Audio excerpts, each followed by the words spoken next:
Hey, small business heroes. Welcome back to Small Business PR, where we make marketing and PR super accessible for the everyday small business underdog. So today I have my personal friend, Linda Sidhu. She's many things. So we are in a mixer mind of hers where she pairs up amazing entrepreneurs. So that's a group that she created, but she's also a quiz queen. And we're going to talk about all the lead generation strategies for any business, whether it's product or service, to get more leads, convert those leads, and grow your email list. So welcome to our show. Hey, thank you so much. I'm excited to be here. So can you tell us a little bit about quizzes? Like, what are we talking about when we talk? Because when I think about quizzes, I think of those Scantrons, from back in high school. Can you talk about quizzes, like in the sense of like online business and online commerce? Why quizzes? Yeah, so quizzes were just engaging, right? So if you think back in the day where you would have to take a quiz in a magazine, like 17 magazine, you know what else is really engaging is the horoscopes in those magazines, right? And so what I found is, I think the reason why people love quizzes and love horoscopes is because it tells them more about themselves. And so I ended up getting certified in DISC when I was in pharmaceutical sales. So I learned how to people read. I learned how to understand people's personalities so I could communicate and sell to them. And so I brought this with me into my entrepreneurial journey because once I actually retired from pharmaceutical sales, I launched my own business and I created a quiz for lead generation. And so it was very quickly, like within 3 months, I realized that my quiz was doing very well. I even caught the attention of Interact, the quiz platform, where it was converting very high. And so they brought me on to be a strategic partner with them. And then I just ended up kind of following the breadcrumbs and creating quizzes for coaches, course creators, and of course, e-com as well. I love that so much. So let's define kind of the vocabulary, right? So for people who are just getting started, they might have heard of a quiz, but then there's the whole thing about lead magnets. So Can we talk about what the difference is? Are all quizzes lead magnets, for example? Okay, so a lead magnet or an opt-in is how you get somebody to opt into your email list. And so you give them something in exchange for their email. And it could be a PDF download. It could be an ebook. It could be for, e-com, a percentage off, like 15% off for your first purchase. And then there's obviously quizzes. And so quizzes are when you try to figure out what superpower do you have. It's basically trying to figure out what your strengths are depending on the quiz. And so if you do the quiz right, you can really attract the right leads. And then you ask them a couple questions and then you deliver a result for them. And for e-com, you can also do something as simple. I gave you this example earlier, like a deodorant, like what deodorant is right for you. You could answer a few questions and then you can tell them what deodorant would be best for their skin and then allow them to purchase. So it's just going back to your original question, a lead magnet is giving them something of value in exchange to their email address. Yeah. And I mean, we all know this, right? The more people on your list that says, yes, I want to hear from you, the more you can retarget and sell to those people. But just like marketing 101, I think a lot of people, when they start businesses, let's say soap or fragrance, the first thing they think of is, oh, I got to have an Instagram account. I got to start, posting. I got to start. But, me and you are in the tribe of work smarter and not harder. Why is it more important to figure out maybe using a quiz strategy or getting an opt-in and not rushing to create all these pretty graphics on Instagram, for example? Oh my gosh. I have not done Instagram in I don't know how long. And I'm actually okay saying that because for a while I wasn't sure if it was a bad move or not, but I've actually continued to grow as a business owner and I've continued to make more money each year. So I actually don't feel like Instagram or social media is a priority for me in my business. And so why that matters when I look at email marketing is my best asset. I always say quizzes are your hardest working employee. And the reason why is because you can put it right in front of your audience, attract the lead, get their email, and now you can actually use email marketing to start to sell to them. And hands down, I have made pretty much all my money in business through email marketing alone. And if it wasn't email marketing, it has something to do with relationship marketing and tapping into referrals and your peers. And so that's more organic. I have actually not had success using social media. I find like it's too time consuming and it doesn't move the needle. Specifically, when I actually got diagnosed with cancer last year, I had to realize what is the priorities for my business, what's the needle movers, and email marketing was definitely the one priority that I moved forward with. And that's when I stopped doing Instagram. Yeah. Yeah. And I'm so happy that you're doing well now, and keep us updated on that. So I love what you Absolutely. said about working smarter and not harder in Instagram.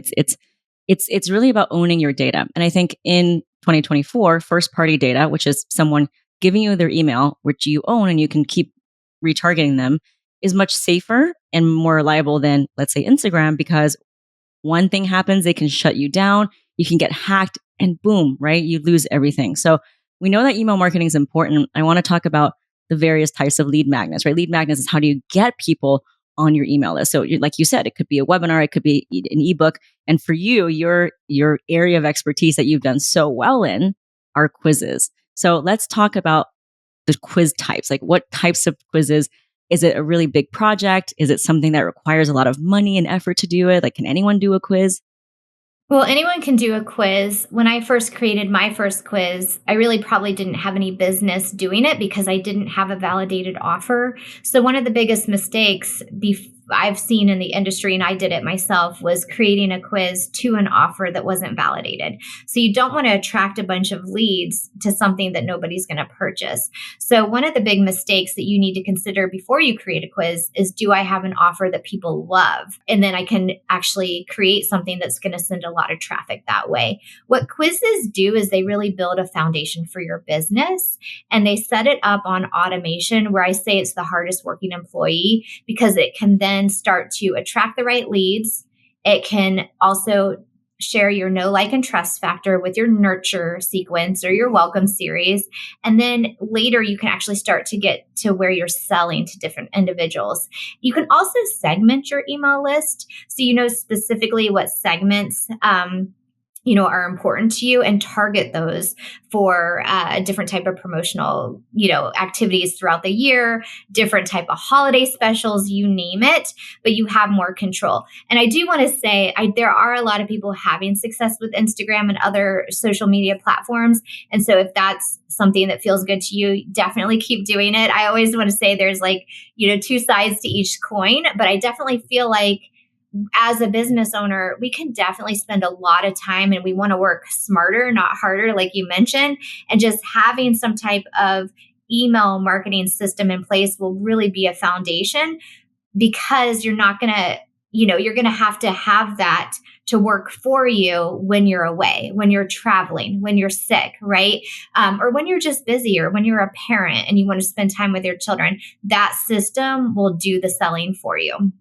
Yeah. And we know from research, I mean, this is empirical fact, that when someone opts into your list, that is a much higher commitment, and they're way more likely to buy from you than an Instagram follower, right? Even an Instagram follower that's engaging on your post. That's absolute fact.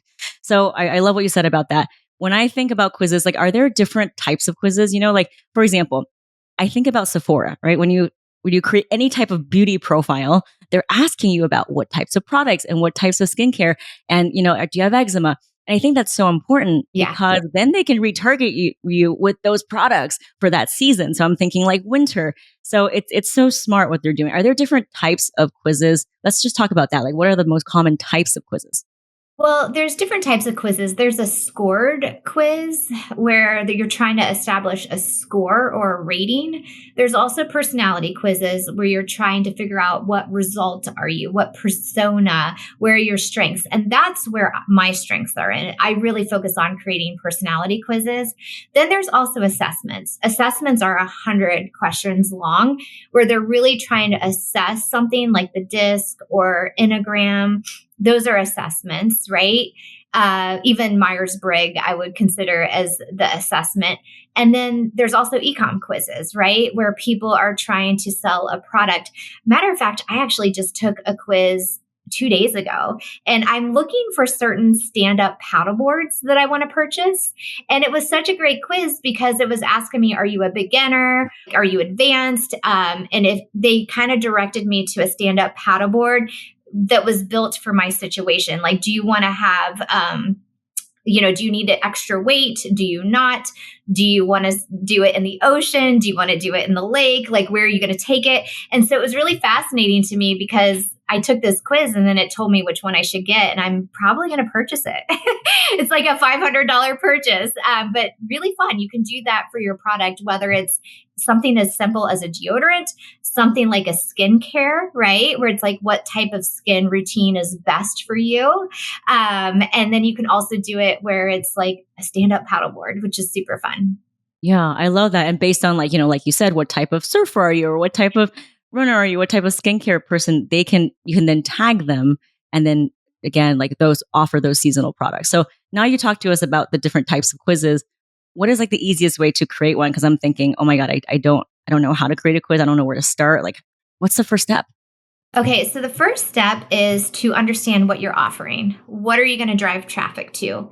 And then make sure that it's a validated offer, that people have purchased it in the past and it's not something that's brand new. Then you want to figure out what your results are going to be. For example, if we take skincare, it could be skincare for a busy mom and skincare for somebody who wants to have a longer skincare routine. There's people out there that like do things for a half hour at night, right?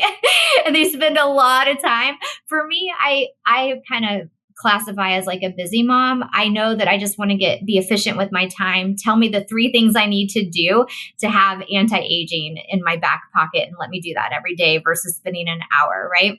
So you can take these quizzes and then you do the results. So what are you trying to achieve? Like, what result do you want them to have?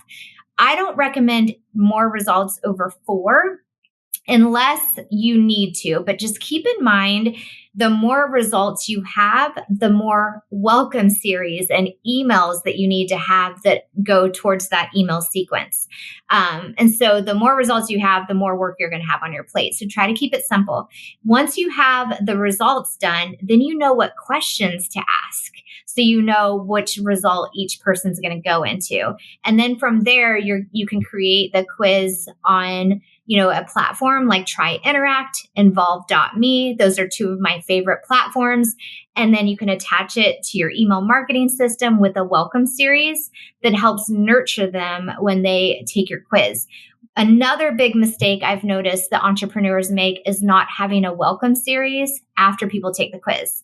So for example, that stand-up paddleboard situation that I just took, I actually gave them my email address. Never received anything in my inbox.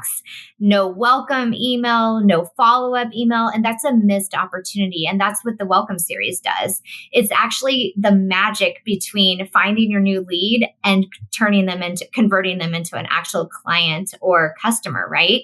And so there's a series of emails that you're going to want to write that says, hey, thank you for taking the quiz. This is what you can expect. Maybe here's a percentage off. Then you start talking a little bit about you and your business and credibility. Maybe you can even share your Forbes article that you were in and repurpose that content, or a top podcast that you're in. And so then you start to get to the situation where you're selling to them on the emails and reminding them about the result that they got and the product or the service that you can provide to get them to where they want to go. Ooh, I love that so much. I think this part is gold. And I think anyone who's listening to this needs to rewind, because you just gave us so much right there. When I think about all the things that you can do with quizzes, right? Because a lot of people think, well, maybe I should just do one of those spinny wheels of like percentage off. But what you said was so brilliant. You said, if you have a quiz, you have something, a story or something that they can latch onto, a conversation that you can have without just selling them. And I think that if you just give them a discount code, the conversation kind of ends right there.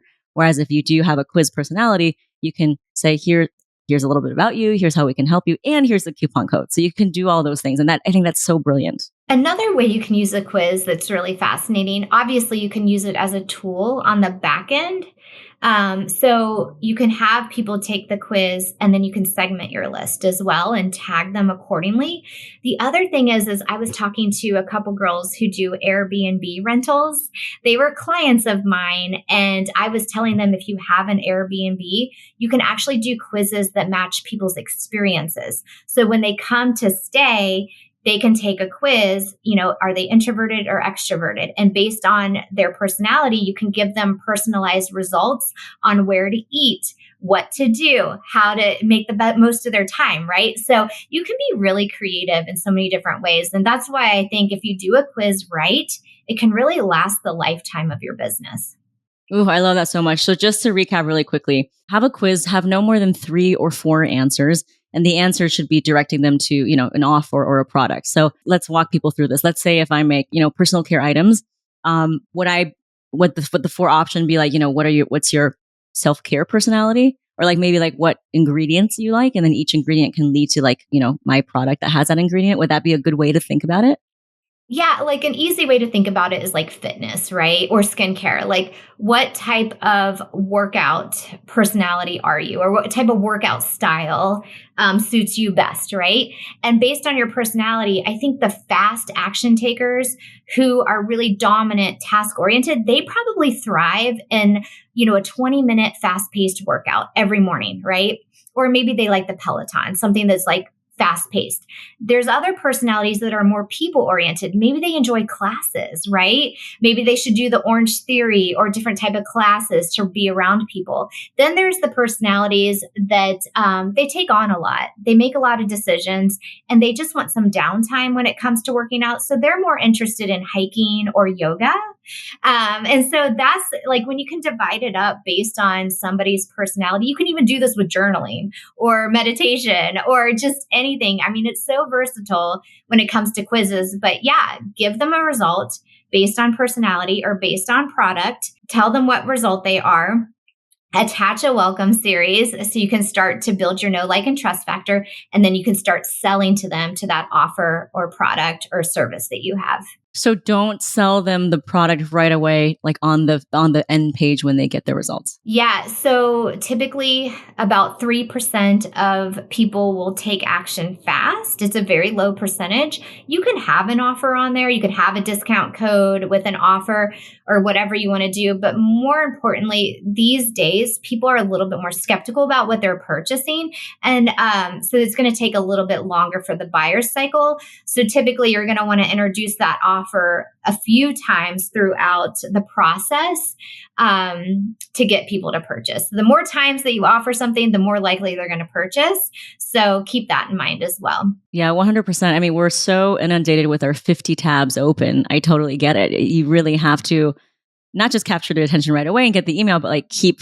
emailing them, having some kind of story. And the quiz is a beautiful way to do that. It ties together so many narratives. Can you share about some of the successes you've had building quizzes for yourself and others? Like what kind of amazing, like epic wins were you able to achieve?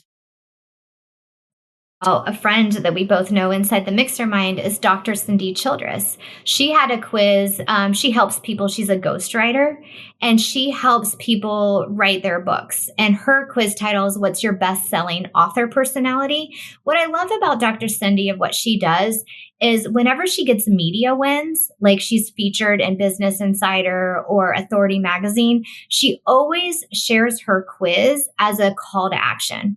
So you can partner these with your media wins and you can share your quiz as a call to action. So once people see you in Forbes or they see you in Business Insider, they can then take your quiz and then be on your email list, right? So that was a huge win I saw.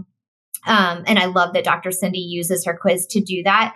Another huge win was with, and these are clients. I'd rather like talk about clients. Of course, I've had my own wins with quizzes too, because I like to walk the walk and talk the talk. But one of the biggest success stories was with Helena Bowen. She's a TEDx speaking coach. And her quiz title was What's Your Speaking Superpower? So people who want to speak were taking the quiz.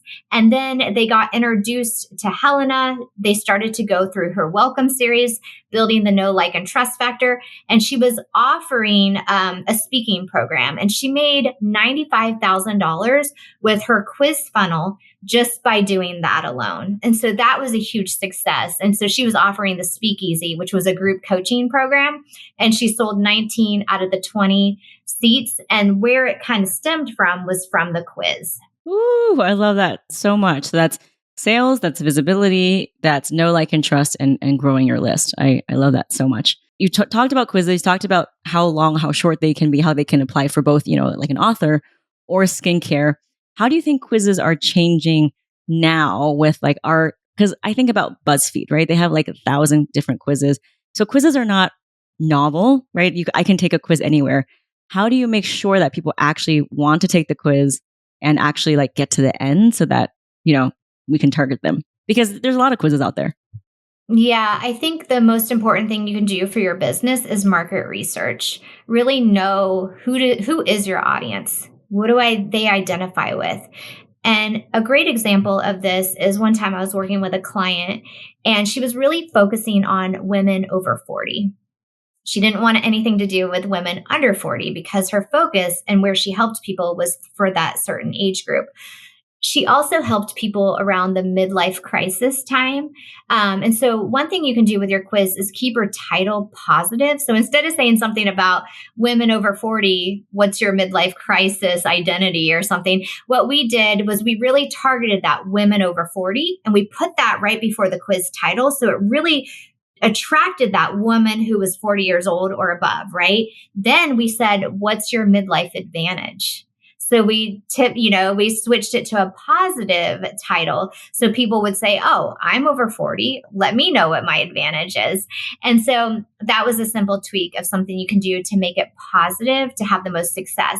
But going back to market research, you really need to know who you're serving. I mean, we wouldn't have been able to pull off that quiz title if we didn't know that the majority of our audience was over 40 and people who were struggling with a midlife crisis for her to then sell her services. Oh, I love that so much. Turning a negative into a positive and really calling out that demographic. I mean, I'm all about specificity. So I think that's so good.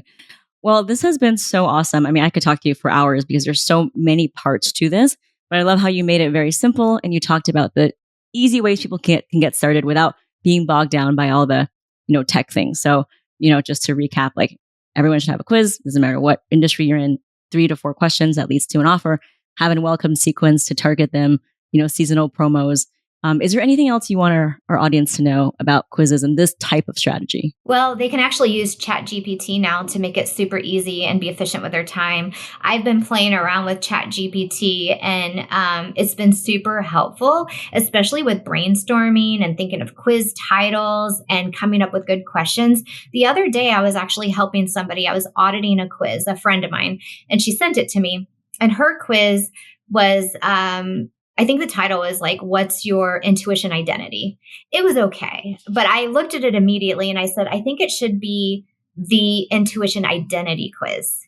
It sounded better just by switching it to the intuition identity quiz.